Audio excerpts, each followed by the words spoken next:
Yes, His Excellency the President has announced the funding model for both the State Department of Tvet and the university. And we are operationalizing, or we are operationalizing the funding model as per the needs of the student. Those who are extremely vulnerable are funded at a certain percentage, and those who are less vulnerable, those who are needy, less needy, and those who can even afford to pay their school fees. So this is being determined by a means testing that has existed with NEC for a long time, so it is absolute. So once the student gets to the institution, they will register, and then they will go ahead and apply for the funding. And once they apply, the funding, dependent on the information that they give in the application, it will be subjected to the means testing. And depending on where they are found to fit, the different percentages will be applying in funding the student.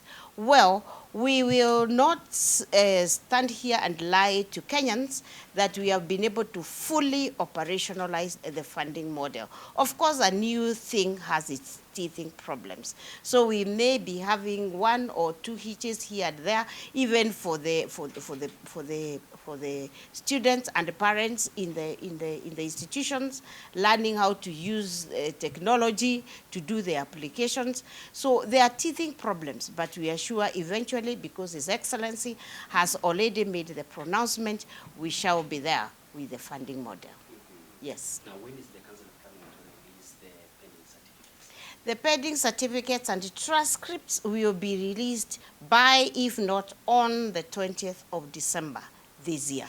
The Tvet CDAC, as a council and as the council is now fully back in place with a chairman and the CEO who are standing next to me.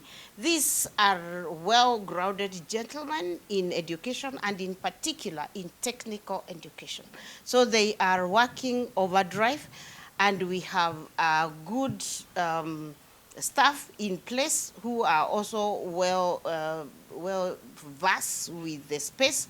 They may not be absolutely sufficient, but they are working very hard to ensure that all the information that needs to be brought in place is brought in place, so that we are able to roll out and to finish up with the transcripts and the certificate, and by the 20th of December.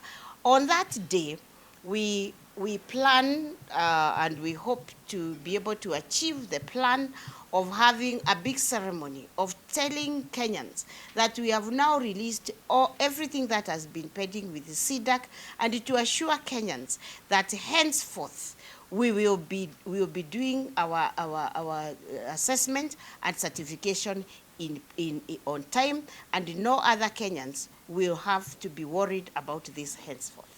Yes. Now, my last question. Yes. And this one is coming from my boss. He has asked about the Tibet institutions' compliance on implementing CBET courses. The institutions have, of course, had their challenges in the implementation of CBET as a curriculum. But what we have done as a department is that we have commenced recrafting of the curricula so that it speaks to skills.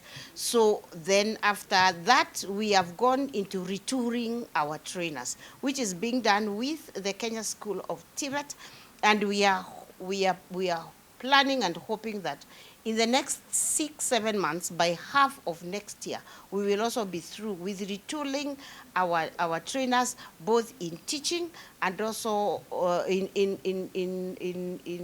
teaching, in assessment, so that, and also in the use of the machines by June next year, in the use of the machines to train the students, and also in their ability to be able to bring in industry where we are going to, with whom we are going to train our students.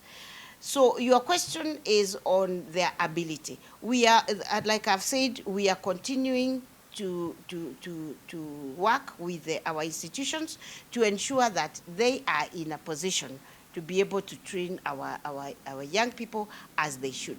So we are asking them to come to Tvet CDAC and get the curricula that is well crafted for our students. We are retouring the trainers, and we are also facilitating them to be able to anchor the training on the industry. So this is an ongoing process.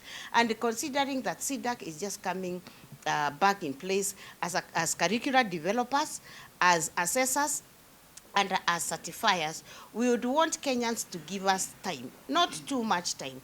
In the next 1 to 2 years, we will be in place, even with those institutions, to be able to assure that the training and the assessment and the trainers are well repackaged to be able to offer the skills needed. More Radio, 88.2 FM. We are in charge.